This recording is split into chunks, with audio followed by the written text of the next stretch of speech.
Samajwadi party अनुसूचित जनजाति प्रकोष्ठ उत्तर प्रदेश के प्रदेश उपाध्यक्ष श्री भगवान उर्फ बंधु गोंड की पुत्री दुर्गावती को सड़क दुर्घटना में बुरी तरह जख्मी होने पर पार्टी के राष्ट्रीय अध्यक्ष अखिलेश यादव द्वारा 1 लाख रुपए की आर्थिक मदद की गई है।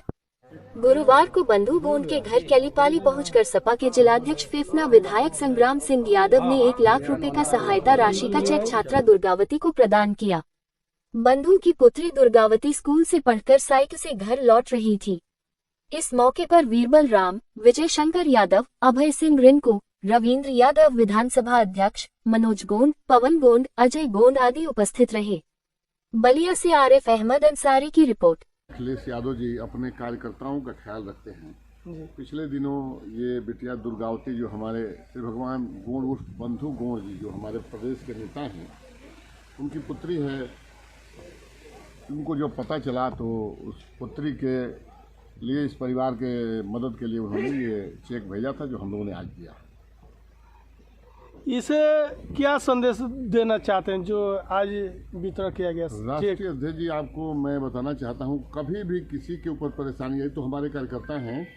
जो कार्यकर्ता नहीं भी हैं वो भारतीय जनता पार्टी के थे, विनोद राय हमारे यहाँ, उनके ऊपर परेशानी आई थी, उनकी मृत्यु हो गई थी किसी तरह से, तो उनके परिवार को नौकरी और उनके पत्नी को उन्होंने 5 लाख रुपया देने का काम किया था। हमारी सरकार होती है तो हम पूरी मदद करते हैं, सरकार नहीं होती है तो पार्टी अपने फंड से भी, अपने कार्यकर्ताओं की भी और अन्य लोगों की, संस्कृति राय की भी मदद किया था उन्होंने, रागिनी दुबे का मदद किया था उन्होंने, गोंड की मदद की, सिकंदरपुर में निषाद की मदद, हर समाज के लोगों की मदद राष्ट्रीय अध्यक्ष जी परेशानियों में करते हैं। केवल एक ही नेता है इस देश में जो सरकार हो या सरकार ना हो तभी मदद करते रहते हैं। जी सर, महाकुंभ में बड़ी घटना हुआ है, उसे आप क्या कहना चाहते हैं?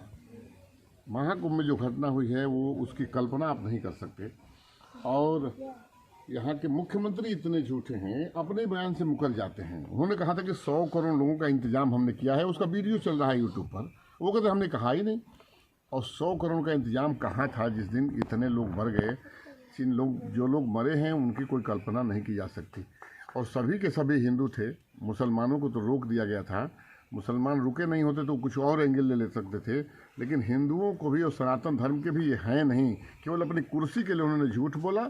और किसी शंकराचार्य ने जो ये बात कही कि अगर ये बता देते कि 1:30 बजे इतने लोग मर गए हैं और संख्या बता देते, उससे कुछ नहीं होता। भगदड़ होता है, घटनाएं होती हैं, लेकिन माफ़ी मांग लेता है इंतजाम करने वाला कि हम इंतजाम नहीं कर पाए।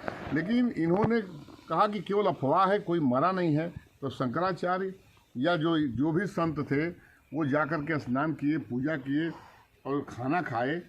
तो हम तो ये इतने जानते थे कि सनातन धर्म, हिंदू धर्म में कोई घर में मरता है तो 2 दिन तक सब लोग उपवास रखते हैं, कोई पूजा पाठ नहीं होता है। लेकिन ये योगी होकर के इन्होंने सारे धर्माचार्यों का, शंकराचार्यों का, महामंडलेश्वर का पाप का भागी बनाया। जो शंकराचार्य स्वयं कह रहे थे ऐसे झूठे मुख्यमंत्री को इस्तीफा देना चाहिए। तो निश्चित रूप से योगी को इस्तीफा दे देना चाहिए। न वो हिंदू के हैं न सनातन के हैं, केवल अपनी कुर्सी के लिए। अब जो साधु अपनी कुर्सी के लिए केवल चिपका हुआ है, कुर्सी के लिए झूठ बोल सकता है, तो वो साधु और सन्यासी कहा नहीं हो सकता। जिस तरह सर कल मिल्कीपुर में चुनाव हुआ है, क्या कहेंगे?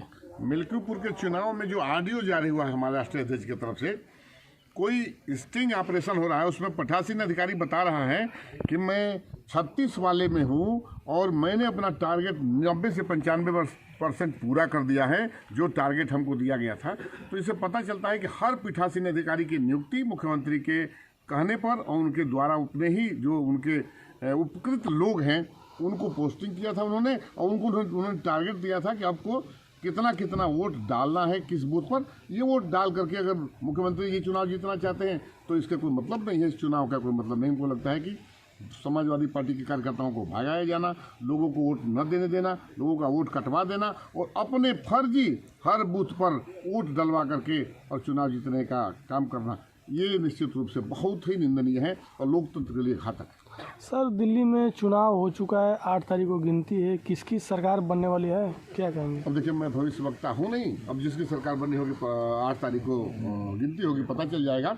लेकिन वहाँ लोगों ने निश्चित रूप से अच्छा वोटिंग किया होगा और उम्मीद है कि आम आदमी पार्टी की, हम तो कह सकते हैं, सरकार बनी। प्रदेश से बाहर मत देना। उत्तर प्रदेश के मुख्यमंत्री जी का बयान आया कि अखिलेश यादव सनातन विरोधी हैं, क्या कहेंगे? सनातन विरोधी कौन है अब तो मैंने आपको साबित कर दिया कि अगर कोई मर गया वहाँ, एक आदमी घर में मरता है तो पूजा पाठ बंद हो जाता है, आदमी भूखे रह जाता है 2-2 दिन। वहाँ आप इतने लोग मरे कि किसी लड़की ने कहा कि जब मैं कूड़ा का ढेर हटा रही थी तो 5 लाशों के नीचे मेरी माल दबी हुई थी। सोचिए, कूड़ा में लाशें फेंक दी गई थी। जब पता चला तो फिर जेसीबी से उठा करके जेसीबी से लाश फेंकी जा रही है। अब उसके घर वालों को दे देते, वो अंतिम संस्कार करते, आराम से बता देते कि इतने लोग मरे हैं। इतना कंजूस और इतना झूठा मुख्यमंत्री। अरे 25 लाख रुपया दे ही देते तो क्या हो जाता मुआवजा, उसको छिपाने के लिए या अपनी जो नाकामी है उसको छिपाने के लिए उन्होंने मुख्यमंत्री ने झूठ बोला। इसकी मैं निंदा करता हूँ। ठीक है सर, धन्यवाद।